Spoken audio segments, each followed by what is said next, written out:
Welcome. I'm E.G. Marshall. For most of us, is there any more alluring form of minor masochism than the good old-fashioned ghost story? The icy fingers running shivering shocks up and down the spine, playing that fascinating dichotomy of, this might have been me, but, oh, thank the Lord it wasn't. So this ghost story begins with Joel and Jane Trent, early 20s, married 8 months, starting out in life with a future unlimited, except the present unfortunate necessity of counting every penny to make life work and to live in some dignity and comfort. And then, the fabulous break, or what seemed a fabulous break, that marvelous ad in the classified section of the Sunday Chronicle.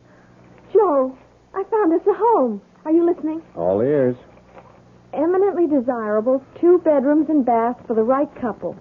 Fully furnished, sublet for at least 2 years. Please, not before 10 a.m. Sunday, HSM Apollyon, 27 Southwest 62nd Street. So? So what? That's right off Central Park. It'd cost a fortune. I saved the best for the last. Rent, $200 a month. 1 month's security. There's got to be something wrong with it. Why? It's too cheap. Does that mean we can't look at it? No, we'll be there on the dot, fighting the line. What have we got to lose?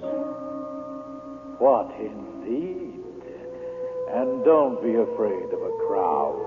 Yours is the only paper this ad will appear in, because it's you I want. One advantage of being a rather special printer's devil.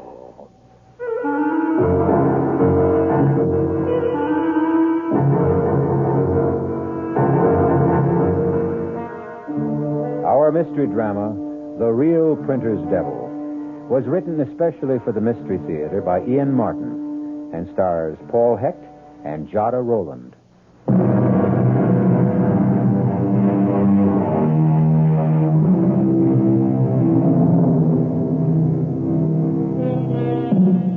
Could there be a more mundane, run-of-the-mill beginning to a really haunting ghost story than 2 young people on the way early on a bright Saturday morning to answer an ad for a sublet furnished apartment? But such an apartment. From their point of view, a steal at the price, at the location, containing everything they ever wanted, a long-term lease, a promise of heaven. But from another point of view, oh, well, that, as we shall see, is the hell of it. The rooms will be small. So, how big are we? It'll be crawling with cockroaches. My best friend's uncle's cousin is an exterminator. It did say 2 bedrooms, didn't it? That's what it said. The second one is probably just a walk-in closet. So, I'll build a fresh air duct to it. A crib doesn't take all that much floor space. Oh, hold it. What's the matter? The baby didn't... No, the baby didn't do anything. It's me. Oh, the way my tummy's revolving, it's lucky there aren't 3 of us here already instead of 2. I'm scared. Of what? Look, 62nd Street. This is the corner. Supposing it really smells. Supposing the price was a misprint. Supposing the John's out in the hall. Suppose someone got there first and took it. No way, no way. It isn't even 10 a.m. yet. Oh, never mind. Let's get going. What was the number? 15? 17? 27. There it is, on the other side of the street. Oh, it's an attractive building. Yeah. Hey, there's a nice little garden around the main door. And it looks so well kept up. Oh, Joel, it just seems too good to be true. Well, come on. Let's find his bell. Ah, here it is. HSM Apollyon. That's our fairy godfather. Don't call him that. I don't care how gay he is. The apartment's all I care about. Press the bell. Okay. Be ready when he buzzes down. Yeah. Oh, why doesn't he answer? Maybe he's in that John down the hall. Oh, you... Enter, my love. Oh, I love the carpet. Bittersweet. I hope nothing I said hurt his feelings. Well, the elevator's waiting. Let's get it over with before I faint. I have a few butterflies myself. Got the floor number? Yeah. And we are off. Everything's so clean and efficient. Well taken care of. You sure it wasn't East 62nd? No, look, here, 27 West. I hope it's not too high up. What floor is it? Oh, forget it, darling. That's for later. Well, here we are. Aha! I thought I heard the lift. My Anglican background, or I should say English. Elevator, I meant, of course. Are you here to see the flat? Apartment, I mean, naturally. Yeah, we are. I'm Joel Trent. This is my wife, Jane. HSM Apollyon here, and won't you come in?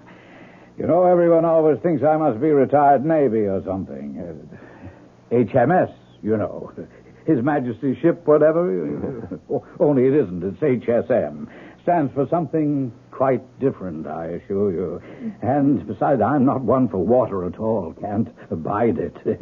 Well, this is the vestibule or the foyer or perhaps the hall, you'd call it. As you can see, it's very much like any other of its kind. Oh, not at all, Mr. Apollyon.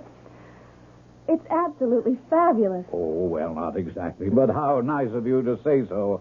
One does do quite a bit of traveling, and some of the things you see, particularly those from the East, are quite, well, I won't say fabulous, unique, perhaps. Now, that Chris, for example, would you believe that it has both perfume and poison forged into the steel of its blade? And the sorcerer's cane, well, that's real hair, you know, at the handle. Now, which would you like to do first? A cup of tea and get acquainted and then do the flat, or the other way around? Oh, if you don't mind, I'm just dying to see the apartment. I mean, the flat. Then off we go. Oh, no. By the by, before we do start, only because once before I did have quite a disappointment after showing a rather peculiar individual the apartment some 19 years ago. This man went all the way through the apartment. He was some sort of a minister, as I remember. And after deciding to take it, he changed his mind when he learned the number of the flat. You did notice it, didn't you? Joel knows it. I don't. What is it, Joel? It's apartment D. On the 13th floor. Oh. Well, that's just a silly superstition, isn't it? Isn't it? Well, now, shall we have a look about?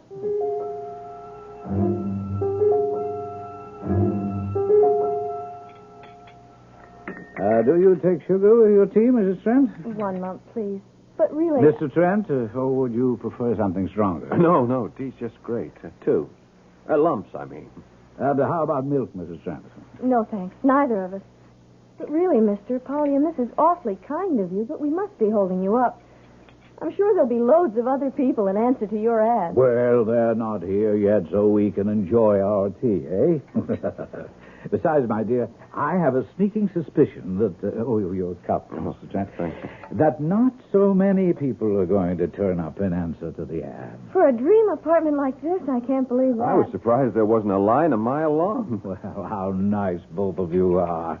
You know, I've really taken quite a fancy to you. That's very sweet of you. Yeah, thanks. Thanks a lot. It's so difficult today to find young people with all the good old-fashioned virtues.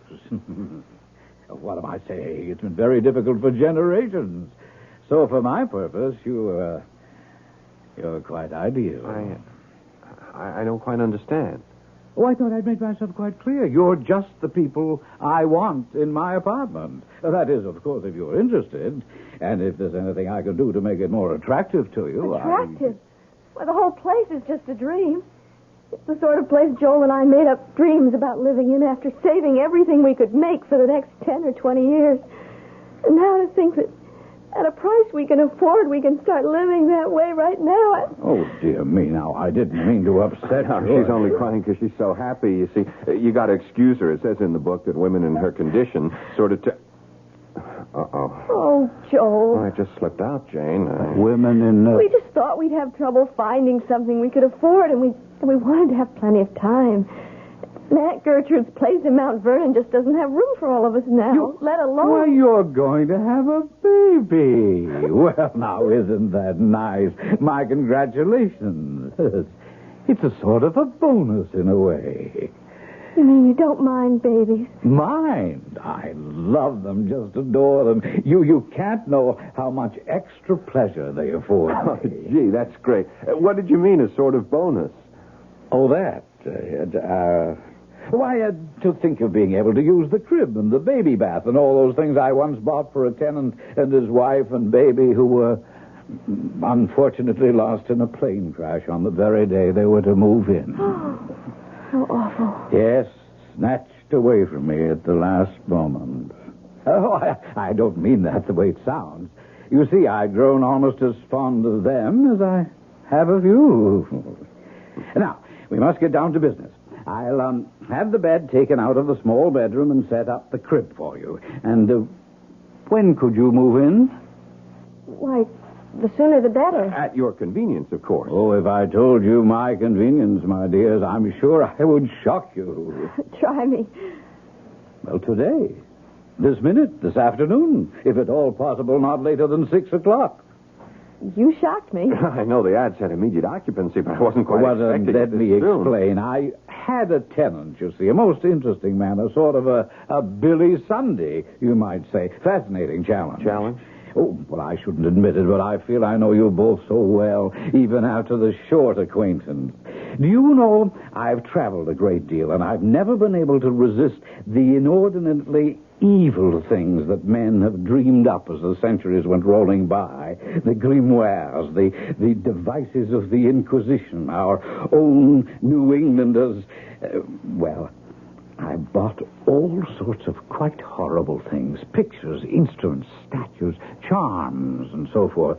I keep them all hidden away in that big closet at the end of the hall. Oh, that's the only thing that's off limits, by the way. I keep it locked. Oh, that would be perfectly all right. There's plenty of other closet space. And you wouldn't be interested in this awful stuff anyway. As I said, this man was a minister, so I thought I'd really give him a start. So, I replaced everything and hung up all this perfectly awful stuff. Oh, quite bone-chilling and terribly evil. But why? Well, I wanted to see his reaction, so I thought I'd scare him off. And naturally, you did. Good gracious, no, he loved it. Couldn't wait to move in. But someone greater than us solved the problem. Unfortunately, he was taken from us with a heart attack. Oh, the poor man. Yes, actually, he never realized how fortunate he was. Oh, but I didn't mean to depress you. Let's get back to all the fun and practical things. Now, I have some urgent business in the Near East, and I've booked an overnight plane for tonight. If I could possibly make that. Joel, there's no reason why not, is there? You have the money. Yeah. And we'd have the time to run up to Mount Vernon and back and get enough clothes to settle in. Then we could bring the rest later. Well, I guess it might be arranged. By the way, what business are you in, Mr. Apollyon? Oh, that's a little difficult to explain. Rather like the import and export business. Oh, you deal in objet d'art. In a sense, yes, but perhaps a better word would be subjects. But to get back to our business, if you have the rent and the security with you, we'll exchange them for the keys, sign the leases, give you a thorough briefing on the entire apartment, and then I can be off just as soon as you return. Well, Mr. Joel... Oh, forgive me, but at my age, I think I can take the liberty to use your first name. I'm a rich old man with no children, and money is no object to me. Now, if the rent is too high... $200 a month for a two-bedroom apartment furnished like a palace? Why, it's... Hush, hush, hush, hush, hush, hush. Now, it's all I want from the right people. Besides, there is one little catch to the whole thing. Oh, dear, I hope it won't prove too much of a problem. Oh, catch? Yes, I'm afraid so. Are you by any chance afraid of cats, Jane? Cats? No, I love them. So does Joel. In fact, we've been thinking of getting one. Oh, well, now that is a relief. You have one. And such a cat. Pure Abyssinian and the delight of my life. He's the only reason I must always find just the right tenant. Can we meet him? He might not like it. Oh, have no fear about that. Smokey, that's his name. Smokey, he loves everyone. Well, where is he? I'm dying to see him. At the moment, he's at Le Chasseron, being attended with loving care by Pierre and Christophe, so he will look his very best for his new conquest. Conquest? You, my dear. Oh, I promise you he will win your heart and soul when you meet him on your return.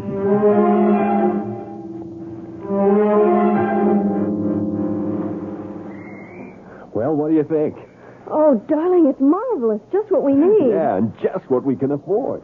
You won't have to go tiptoeing around Aunt Gertrude's every night. We both won't have to take a subway and a bus for 45 minutes to get to work every day. We could even walk. Jane, darling, the whole wide world's our oyster. Don't you agree?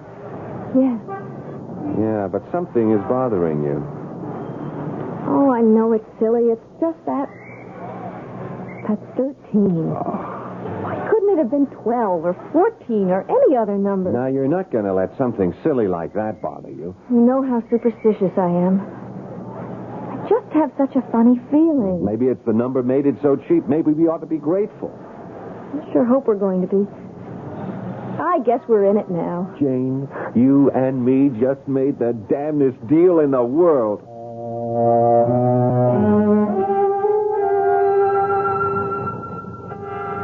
If only Joel could know how prophetic those words are.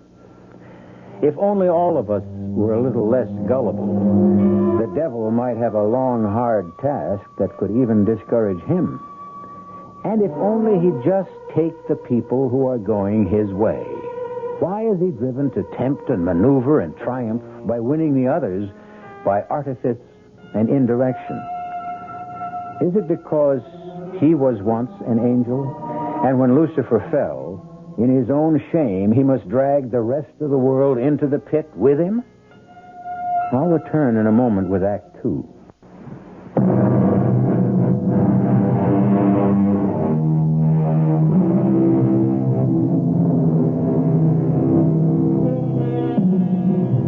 Rocking in her chair, the bright hook flashing as she crocheted away at another rug, Aunt Gertrude found it hard to share completely in Joel and Jane's bubbling enthusiasm. 2 reasons.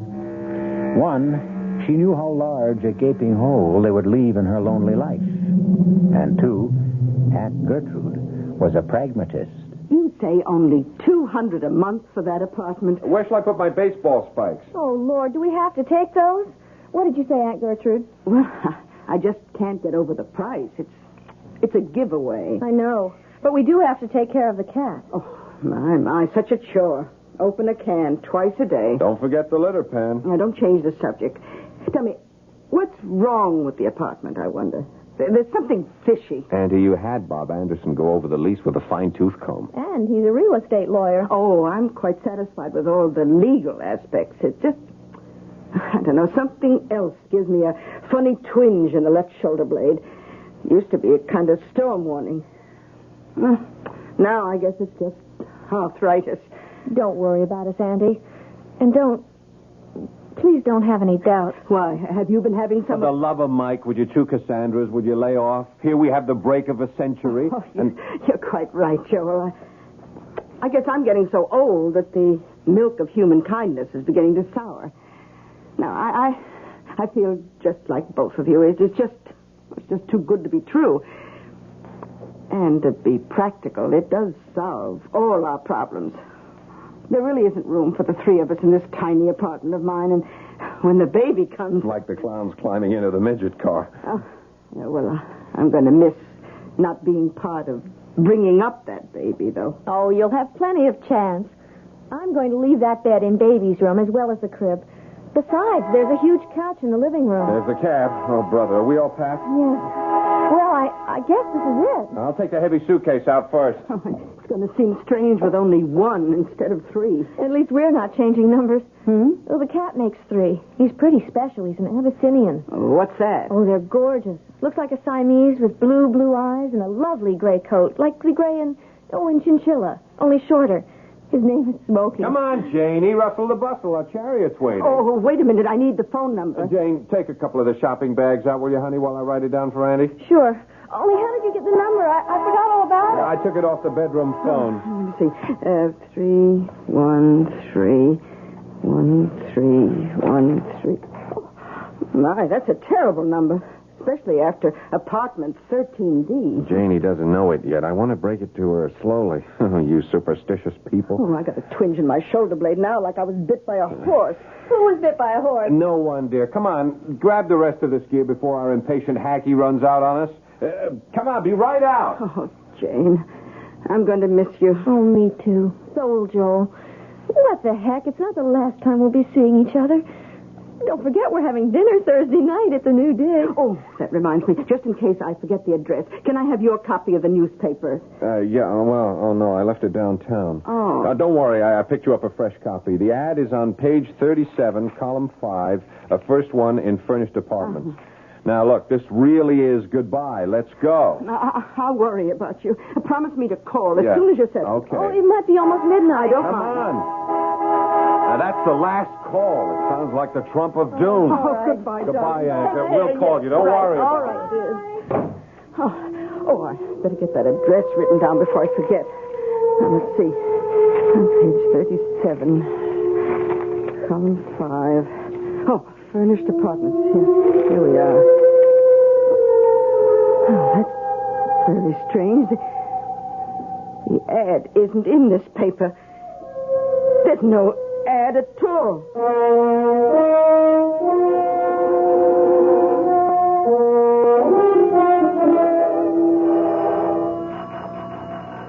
Well, he didn't answer downstairs, so we had to let ourselves into the building. Maybe he's off getting old Smoky.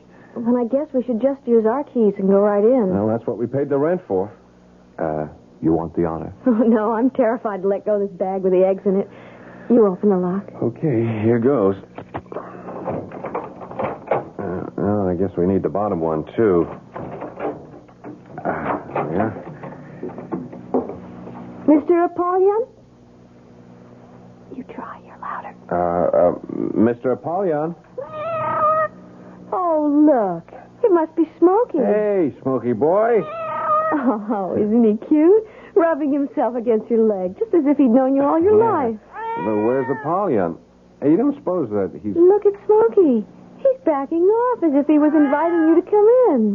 Look, leave the rest of the gear here. You dump that stuff in the kitchen while I look through the rest of the house.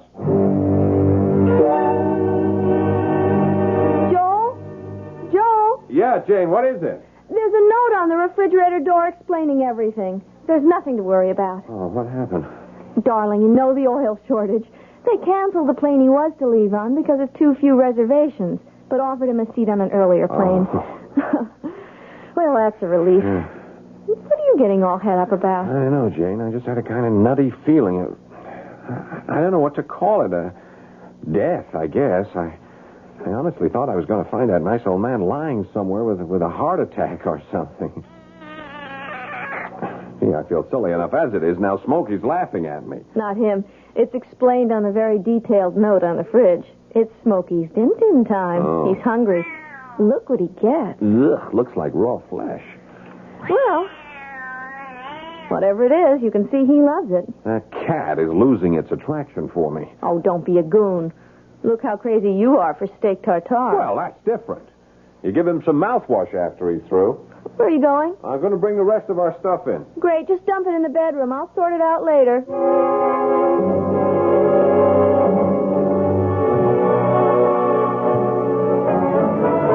Oh, that was a wonderful dinner. Oh, ought to be. Took long enough. What time is it? Gee, I don't believe it. It's just midnight. Oh, it's been a long, glorious, wonderful, relaxing... What's that? I don't know. Joel, that was a shot. Oh, don't be silly. She walked out on him and shut the door. She? Or he, someone. Didn't old HSM give us a rundown on our neighbors?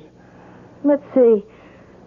According to the bulletin he left on the fridge door, upstairs, no problem. A very ancient hermit who winters in Florida and seems to estivate in summer. What's that mean? Advantages of a classical education. If you sleep through the winter, you hibernate. If you sleep through the summer, you estivate, from the Latin estivare. And I thought the Greeks always had a word for it. No, I'm pulling your leg. I haven't the faintest idea what it is. What's the poop on our other cliff dwellers?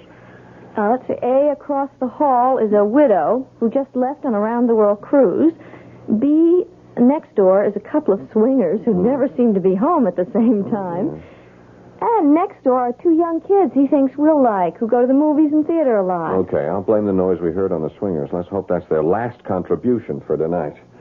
Well, we're forgetting the dishes tonight. Oh, good. We're going to bed and pull the covers over our heads. It mightn't be a bad idea. Okay, let's go.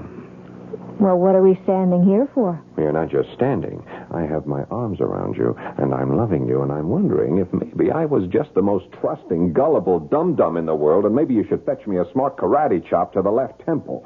What are you talking about, my darling idiot? I'm just wishing your darling idiot hadn't taken all our dough and paid it out in cash for security and the first month's rent. How's the bed? Like floating on air. Then look a little happier. I'm just remembering I forgot to call Aunt Gertrude. Well, you can't call her now. It's after 1 o'clock. Hey, where are my pajamas? In the old beat-up case on top. Toilet stuff, too. Oh, but before you do that, could you do me a favor? Sure. I forgot my calcium pill. It's with all the vitamins in the kitchen. Okay, I'll be right back. Oh, Lord. Please don't let me have made a terrible mistake. I loved this apartment so at first, but now... Joel? Who's that? No. Please. Oh, Smokey. Oh, what a start you gave me jumping on a bed like that. Oh, you mad at me? Why are you looking at me like that? Did I forget to say goodnight? What is it? You want me to come somewhere? Oh, maybe I should have given you some milk. All right. We'll take care of it. No, the kitchen's that way. Not... Where is it you want to go? Joel, come here. I'll be right there. What is it, honey? It's Smokey. Look at him. He came and got me and led me here. And he seems desperate to get into this closet. Well, that's the one Apollyon has all his little ghoulish treasures tucked away in. We couldn't open it anyway. It's locked. Try it, just in case. There may be something of Smokey's that got locked in there by accident. Okay, here goes. Oh, how terrible. How terrible. And vicious. And unspeakable. And vile. Oh, no wonder that mess. Oh, Joel, close it up. Oh, just shut away that horror. Oh, for God's sake, take me to bed and help me forget I ever saw it. Okay, honey. What about Smokey? Whatever it was, he found it and ran. Close that door up. Shut it. Oh, I wish I could think I'll ever be able to shut it out of my mind. No wonder I thought this was all too good to be true.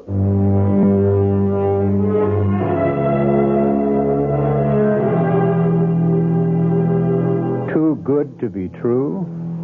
Better to interpolate and make it read, too true to be good. Poor Jane and Joel. But how were such simple, ordinary people to know the language of black magic? Or that HSM Apollyon is only a synonym for the more familiar and deadly spirit we usually call the devil? I'll be back shortly with Act 3.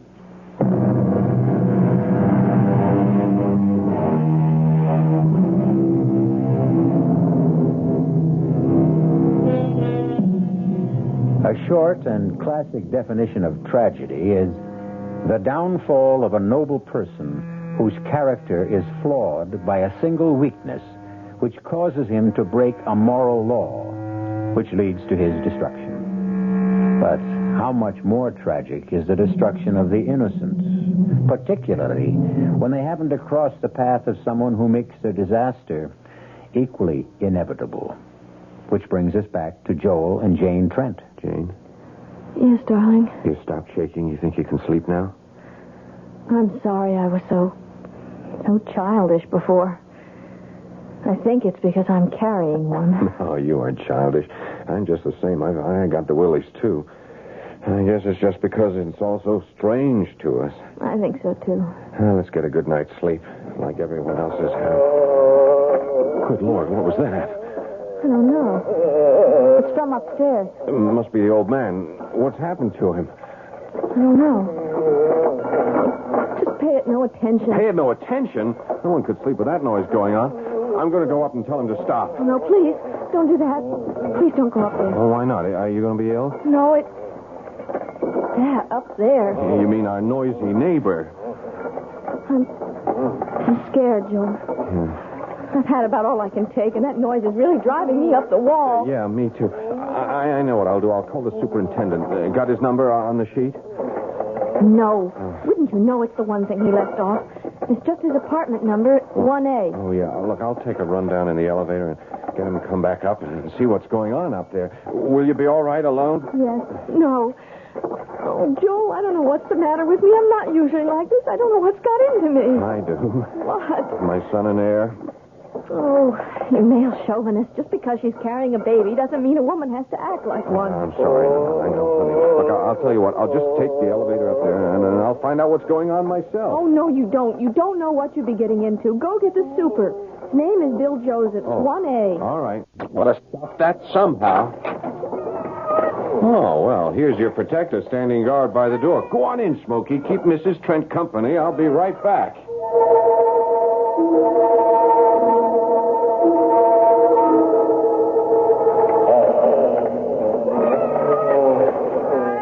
That ghastly racket up there doesn't turn you a hair, Smokey. Then you're a male cat, so I suppose that makes us totally different breeds. Joel? Yeah, Jane, it's just me. Would you believe it? That damn elevator's out of order. I rang and rang. It just stays in the first floor. That damn racket's still going on. Yep. Only one it doesn't bother is old Smokey here. Joel, are there fire stairs? Yeah, but I'm not going down any 13 flights just to find a locked door. All the doors, even ours, have a safety lock on them. What are we going to do? Well, first off, I'm going upstairs to tell Barnacle Bill, or whatever his name is. It's Nemo. Oh, like Captain Nemo in 20,000 Leagues Under the Sea? I guess. Okay, I'm going to tell Nemo to up anchor and get out of range. Joel, don't get into any fight. With a guy old enough to be my great-grandfather?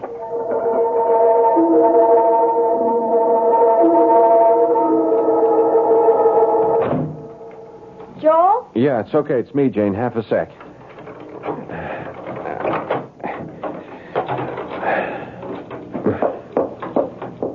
Joel? Yeah, I'm right here. Well, what did he say when you got him to open the door? What was he doing? I don't know. He didn't open the door. Why? Look, I don't know how to tell you this, Jane. Well, just tell me anyway, but tell me. What is it? Well, I took some newspaper with me to wedge the door so I wouldn't get trapped. I fixed ours. Then when I got to the top of the stairs, it was a different kind of door. What do you mean, different? Well, it was, one of those heavy steel fire doors with a big, heavy strap bars you slide home. But why would 14 have a different kind of door from ours? Because...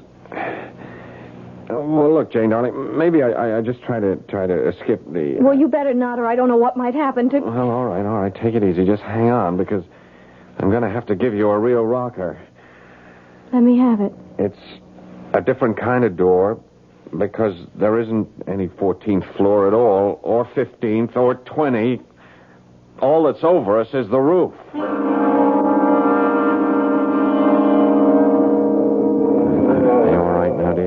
What's that you've been giving me? Oh, Brandy, I had a good jolt myself. The sound, it's still there. That's right. What causes it?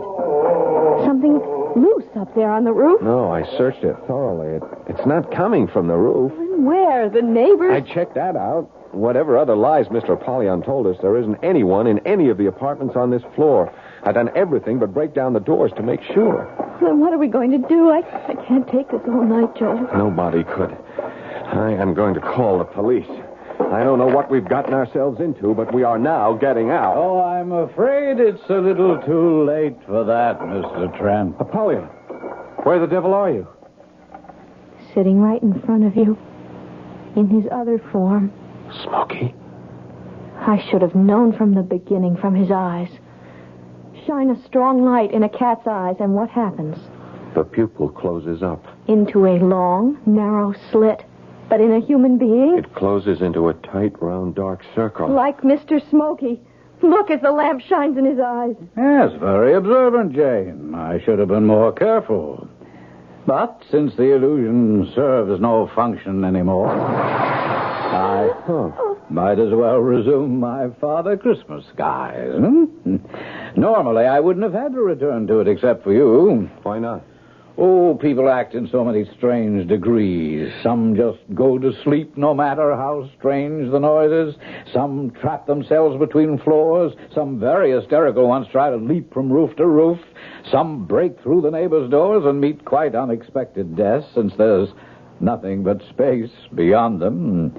And some sit awake all night, not realizing that morning will never come again. And some are a little troublesome. But none escape? Well, it wouldn't be very good for my reputation, would it? Who are you? Oh, Jane, you tease me about my classical education. Little good it served me. Apollyon, of course. A synonym for the devil. And the HSM? His satanic majesty, I presume? We all have our little conceits. Well, this time, maybe we can take that conceit down a peg or two. Well, not with the phone. It's not connected. As a matter of fact, it doesn't really exist. Huh? Listen. Now what?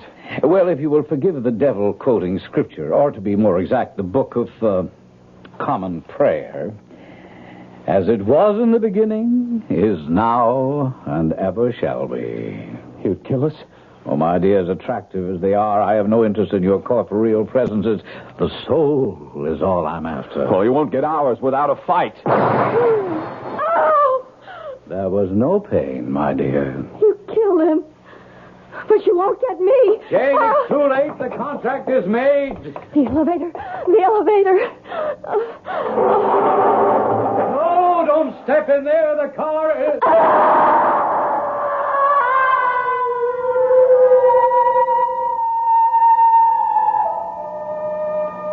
Now, why didn't she wait for me to tell her the car was still on the first floor?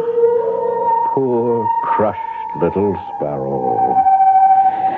But what matter? The bodies live and die in the blink of time's eyelid. The soul is what lives forever. No time to waste philosophizing. Tomorrow is another equally busy day.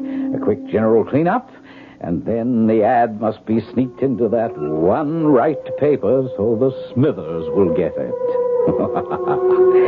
I wonder what the New York Chronicle would have to say if they knew that they had a real printer's devil.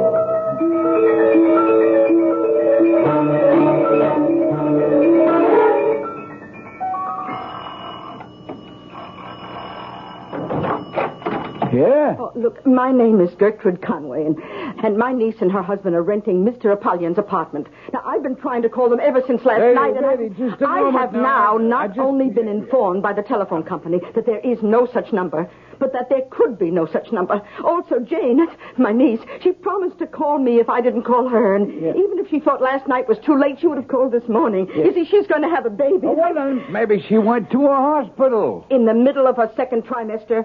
Huh? The baby is less than 5 months old. Oh. Still, it doesn't matter anyway.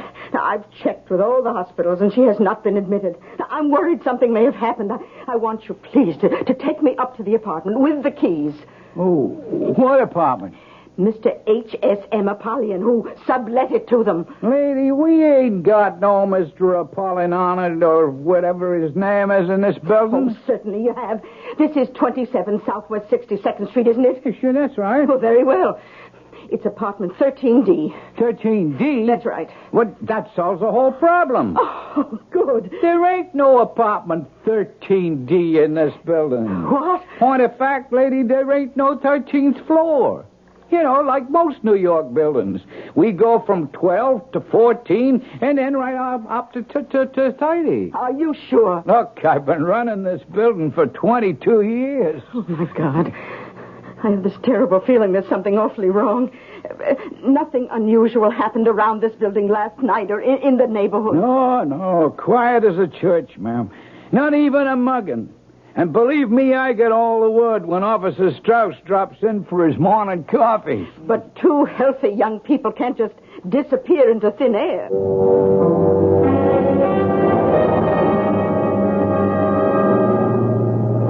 What was the floor, George? 13. Good Good thing we ain't either of us superstitious, huh? Yeah, not at this rent. Look out for the catch, huh? Don't worry. You just trust me. Aha! I thought I heard the lift. My Anglican background, I should really say English, actually. Elevator, I meant, of course. Are you here to see the flat? Apartment, I mean? Yeah. I'm George Smithers, and this is my wife, Violet. HSM Apollyon here. Everyone always thinks I'm Navy, but I'm not. It isn't HMS, you see. HSM stands for something quite different. Oh, yeah. Well, do come along in. I'm sure you're dying to see the apartment, and I can promise you I won't disappoint you. 2 more sacrificial lambs to the slaughter. Their doom, of course, is sealed. But, as Mr. Joseph says, so many people disappear in a big city every day. Not quite in this way, of course. But I suppose you can never be too careful. The sad trouble is that, as Elizabeth Barrett Browning said, the devil is most devilish when respectable. I'll be back shortly.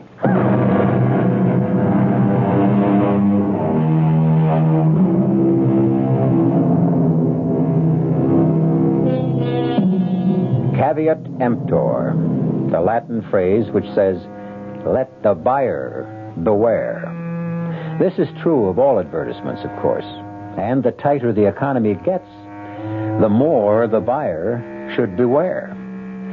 But we wouldn't want to suggest you need fear the kind of ad we have featured tonight. In the beginning, we promised you a spine-tingling ghost story, which featured the 2 phrases, too good to be true and too true to be good. As a good night, we just like to suggest it was all in fun. And even if it wasn't true, we hope you found it good. Our cast included Jada Rowland, Paul Hecht, Ian Martin, and Bryna Rayburn. The entire production was under the direction of Himan Brown. Now, a preview of our next tale. We've been married for 20 years, happily married. But you can't throw years away like old shoes. Destroy everything we've built together.